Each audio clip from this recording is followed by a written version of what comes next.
नमस्कार दोस्तों, micro finance company में अगर आप जॉइन करते हो, तो एक कलेक्शन के लिए माइक्रो फाइनेंस कंपनी कितना इंसेंटिव प्रोवाइड करता है?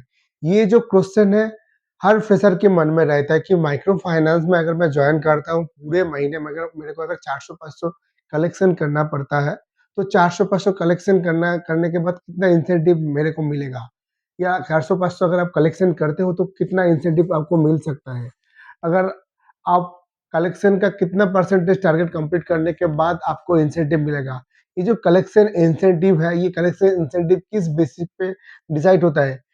आप एक ही माइक्रो फाइनेंस इंडस्ट्री में काम कर रहे हो, लेकिन कोई भी कुछ कंपनी में जो है पूरे महीने काम करने के बाद कलेक्शन इंसेंटिव मिलता है 10,000, लेकिन सेम माइक्रो फाइनेंस इंडस्ट्री में दूसरा कंपनी में अगर आप काम करते हो, वहाँ पे इंसेंटिव मिलता है 5,000। लेकिन माइक्रो फाइनेंस कंपनी दोनों है, तो कौन-सा मतलब फ़ॉर्मूला लगा के जो है दूसरा कंपनी इंसेंटिव ज़्यादा प्रोवाइड करता है? कितना कलेक्शन करने के बाद कंपनी में आप इंसेंटिव के लिए एलिजिबल हो जाते हो? सारे चीज़ इस वीडियो में मतलब डिस्क्राइब करेंगे। As a micro finance officer जब भी कोई भी फ्रेशर जॉइन करता है माइक्रो फाइनेंस में इसलिए लोग जॉइन करते हैं मैक्सिमम ताकि मैं ज़्यादा इंसेंटिव कमा सकूँ। लेकिन इंसेंटिव कम कितने दिन बाद आपको मिलता है, इंसेंटिव मिलने के लिए क्या क्राइटेरिया है, सारी चीज़ इस वीडियो में डिसाइड करेंगे। लेकिन वीडियो शुरू करने से पहले बताना चाहूँगा, दोस्तों मैं दीपंकर मैं बेसिकली फाइनेंस रिलेटेड कंटेंट बनाता हूँ और नया-नया वैकेंसी का भी वीडियो डालता हूँ।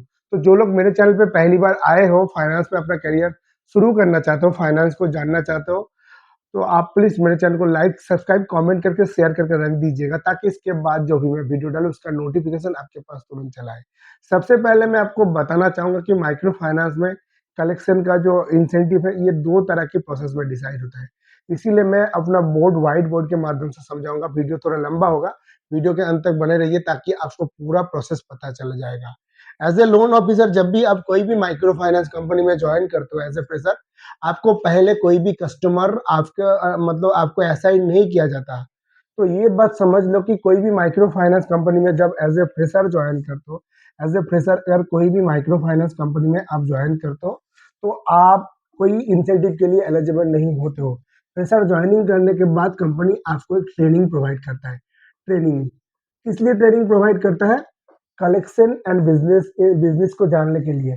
बहुत सारे फ्रेशर मेरे वीडियो में आके क्वेश्चन करते हैं कि सर कौन-सा कंपनी में इंसेंटिव ज़्यादा मिलता है और किसमें बहुत जल्दी प्रमोशन होगा।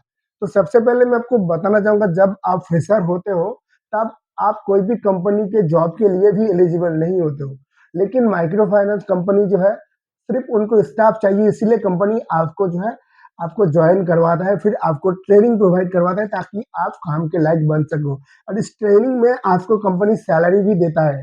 लेकिन फिर आप क्या करते हो ट्रेनिंग कंप्लीट करने के बाद जब आप जो है ट्रेनिंग होता है, पहले क्लासरूम ट्रेनिंग होता है, क्लासरूम ट्रेनिंग के बाद होता है आपका फील्ड ट्रेनिंग। फील्ड ट्रेनिंग होने के बाद जब आप काम के FIELD जब आप काम के मतलब लायक बन जाते हो, काम को समझ लेते हो, जब आपको सही में कंपनी में काम करना चाहिए, उस टाइम आप कंपनी छोड़ के दूसरे कंपनी में चले जाते हो। तो उसके लिए मैं बताना चाहूँगा कोई भी कंपनी में अगर आप लगातार 3 महीने काम करने के बाद आपको अगर बार-बार जॉब चेंज करना पड़ रहा है, उसके लिए आपको क्या करना चाहिए? मेरे इससे पहले वीडियो मेरे चैनल पे है, लेकिन आज इस वीडियो में बात करूँगा कि माइक्रो फाइनेंस कंपनी में एक कलेक्शन का कितना इंसेंटिव मिलता है। एक कलेक्शन में क्या ₹10 मिलता है? एक कलेक्शन में क्या ₹20 मिलता है? क्या एक कलेक्शन में ₹50 मिलता है? ये जो क्वेश्चन है सारे फ्रेशर के मन में रहेगा। तो सबसे पहले मैं आपको बताना चाहूँगा जब भी आप कोई भी माइक्रो फाइनेंस कंपनी में ट्रेनिंग कंप्लीट करने के बाद फील्ड ट्रेनिंग कंप्लीट करने के बाद कंपनी आपको पोर्टफोलियो असाइन करता है। पोर्टफोलियो असाइन करता है कंपनी आपको। ये पोर्टफोलियो किसको बोला जाता है? जो कस्टमर से मतलब जो कस्टमर को लेके आप काम करेंगे इसको बोला जाता है पोर्टफोलियो। और कोई भी कंपनी स्टेप तभी लेता है जब ब्रांच में उसका पोर्टफोलियो बहुत बढ़ जाता है, क्योंकि एज ए लोन ऑफिसर पूरे दिन में 100 से 120 से ज़्यादा collection as a loan officer नहीं कर पाएंगे। इसलिए कंपनी का जब पोर्टफोलियो बढ़ जाता है तो कंपनी नया लोन ऑफिसर हायर करता है ताकि उनका जो है हर लोन ऑफिसर में जो पोर्टफोलियो थोड़ा डिवाइडेड हो जाए। पोर्टफोलियो अगर कम होगा तो ये लोन ऑफिसर को कलेक्शन करने में भी सुविधा होगा और जो है कलेक्शन का टारगेट भी कंप्लीट कर पाएगा और उनको इंसेंटिव भी मिलेगा। तो सपोज़ आप फ्रेशर जॉइन करते हो, तो जब आप नए जॉइन करेंगे, आपको जो है 200 से 300 पोर्टफोलियो दिया जाएगा। कुछ बड़ा कंपनी है तो पहले ही आपको 400 से 500 पोर्टफोलियो दिया जाएगा। तो मैं सपोज सपोज पकड़ लेता हूँ कि आपको 500 पोर्टफोलियो मतलब असाइन किया गया है। एक चीज़ मैं बताना चाहूँगा, कोई भी माइक्रो फाइनेंस कंपनी में जब भी आप ज्वाइन करेंगे, आपके मन में एक क्वेश्चन आता है कि सर इंसेंटिव कैसे मिलेगा, इंसेंटिव कितने दिन बाद मिलेगा। तो मैं उनके लिए बताना चाहूँगा, जब तक आपके नाम पे कोई पोर्टफोलियो मतलब ऐसा ही नहीं होता है, तब तक आप जो है इंसेंटिव आपको नहीं मिलेगा। ऐसा नहीं कि जनवरी में अगर आपको पोर्टफोलियो असाइन हो गया तो अब जनवरी से ही आपको इंसेंटिव मिलना चालू हो जाएगा, ऐसा नहीं होता है। अगर जनवरी में आपको पोर्टफोलियो मिलता है तो आपका इंसेंटिव शुरू होता है नेक्स्ट महीने जाके। अगर जनवरी में कलेक्शन टारगेट कंप्लीट करते हो तो आपको इंसेंटिव मिलेगा फरवरी में जाके। तो अगर आपके पास 500 पोर्टफोलियो है तो कंपनी आपको एक इंसेंटिव मतलब पैरामीटर पकड़ लेगा कि 500 पोर्टफोलियो है आपके पास, अगर 500 कस्टमर है तो अगर आप 500 कस्टमर को अगर आप कलेक्शन कर लेते हो तो हम आपको जो है 10 रुपये करके पर कलेक्शन का इंसेंटिव देंगे। तो 500 इंटू 10 हो गया आपका 5,000। 500 इंटू 10 इजिकल टू हो गया आपका 5,000। तो आप पूरे महीने काम करने के बाद 5,000 रुपये आपको मिलेगा। लेकिन ये जो 5,000 रुपये तभी मिलेगा जब आप मतलब ये 10 रुपये करके इंसेंटिव तभी मिलेगा जब आप 500 कस्टमर का मिनिमम आप 90% टारगेट कंप्लीट करते हो। 500 का 90% कितना होता है? 500 का 90% होता है 500 इंटू 90 डिवाइडेड बाय 100।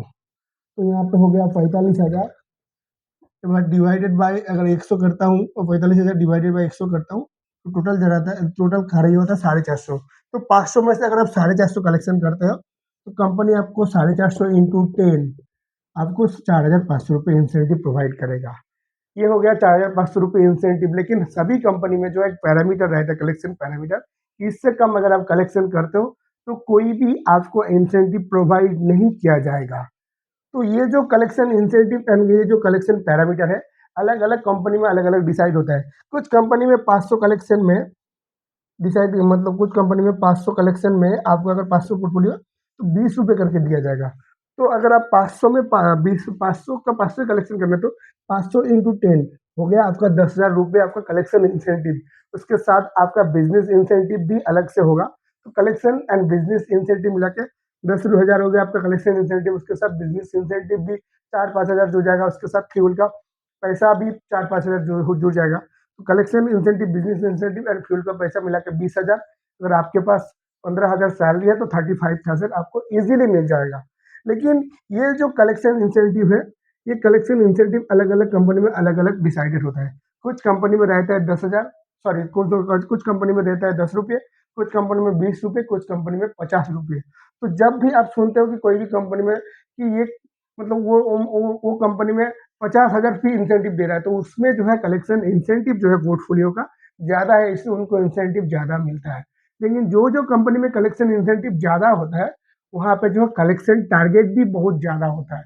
पैसा कमाना अगर इतना ईजी होता तो कोई भी जाके तो वही कंपनी में ज्वाइन करता ना। लेकिन सभी लोग तो एक ही कंपनी में नहीं काम कर पा रहे हैं। वहाँ पे अगर आपको यहाँ ज़्यादा इंसेंटिव मिल रहा है, वहाँ पे कलेक्शन प्रेशर भी ज़्यादा है, वहाँ पे एक्सपीरियंस भी ज़्यादा चाहिए, तभी आप कलेक्शन को जो है कंप्लीट कर पाएंगे। तो ये जो कलेक्शन इंसेंटिव है, एक कस्टमर को कितना मतलब इंसेंटिव मिलेगा। एक कस्टमर अगर आप कलेक्शन करते हो आपको 10 रुपये या 20 रुपये या 50 रुपये मिलेगा। लेकिन सिर्फ एक कस्टमर का कलेक्शन करने से कोई इंसेंटिव नहीं मिलता है। आपको कलेक्शन का मिनिमम टारगेट कंप्लीट करना पड़ेगा, तभी आप कलेक्शन के लिए एलिजिबल होते हो। और ये जो कलेक्शन का टारगेट, ये कलेक्शन का टारगेट डिसाइडेड होता है लोकेशन के हिसाब से, ये कलेक्शन टारगेट डिसाइडेड होता है बिजनेस के हिसाब से, ये कलेक्शन डिसाइडेड होता है जो है एरिया, जियोग्राफी एरिया के हिसाब से। एक ही कंपनी में अलग अलग ब्रांच में कलेक्शन टारगेट अलग अलग होता है। इसके पीछे रीजन है, जो जो एरिया में कलेक्शन मतलब एफिशिएंसी ज़्यादा है वहाँ पे कलेक्शन का टारगेट भी ज़्यादा रहेगा। जिस एरिया में कलेक्शन का एफिशिएंसी कम है उस एरिया में कलेक्शन का टारगेट भी कम दिया जाता है। कंपनी कलेक्शन का टारगेट ऐसे डिसाइड करता है ताकि बच्चे लोग मतलब कलेक्शन को तो पकड़ सके लेकिन उतना ज़्यादा नहीं, मतलब उतना ज़्यादा ओवर अचीव ना कर सके जाकि कंपनी को बहुत ज़्यादा इंसेंटिव देना पड़े। कलेक्शन टारगेट कंपनी ऐसे डिसाइड करता है ताकि बच्चे को भी इंसेंटिव मिल सके और बच्चे को काम करने में भी मज़ा आए। तो आज का वीडियो यही खत्म करते हैं। इसी तरह की कंटेंट के लिए आप प्लीज़ मेरे चैनल को लाइक, सब्सक्राइब, कमेंट करके फॉलो करके शेयर कर दीजिएगा। धन्यवाद।